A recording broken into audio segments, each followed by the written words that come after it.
first grade. I hope you enjoyed this book-ish. You need the story retell page to do this activity. So the first thing we need to do is put our name on here. Mrs. Baker, and if you remember how to write the date, now we need the title of the book-ish. Remember, it's a title, so it needs a capital letter at the beginning. Now we need to tell about the beginning, middle, and end of the story. You can write your own beginning, middle, and end, or you can use what I have. Well, at the beginning of the story, Raymond is doing some art, and his brother comes and says his art looks bad. So that's what I'm going to write. I'm going to write Raymond, that's the main character, is doing some art. His brother, he was not very kind.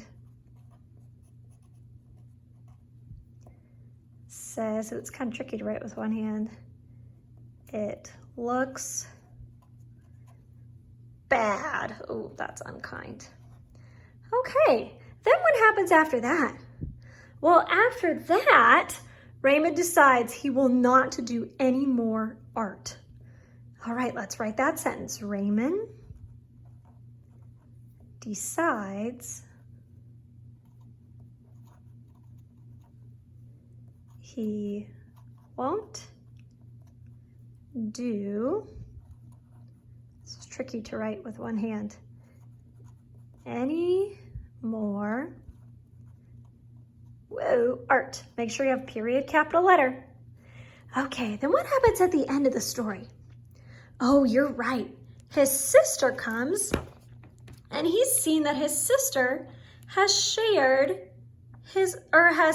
his artwork. And she thinks that his artwork is really special. And she calls it ish artwork. It doesn't look perfect, but it looks ish. And Raymond changes his attitude and he discovers that his work is perfect the way it is. So at the end of the story, Raymond's, whoa, this is tricky to write one-handed. Raymond's, belongs to Raymond, apostrophe S. Raymond's sister,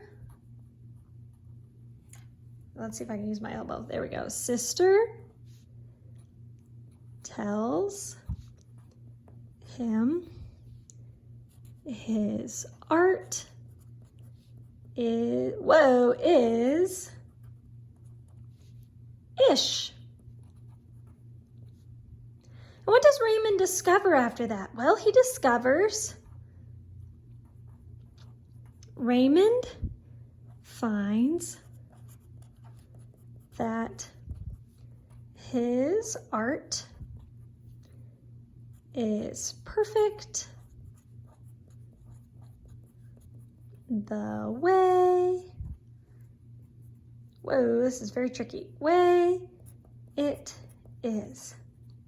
So mine's looks a little funny because I'm writing with one hand here. So at the beginning of the story, Raymond's doing some art and his brother says it looks bad. In the middle of the story, Raymond decides he doesn't want to do art anymore. At the end of the story, Raymond's sister tells him his art is ish art. It looks like a vase-ish. And Raymond finds that his art is perfect the way it is. And that message is true for us too. Now, it doesn't have to look one way, but it's perfect the way that you make it. I hope you enjoyed this ish story. And here is the page for you to either write my answers or write your own answers. All right, good job, first grade.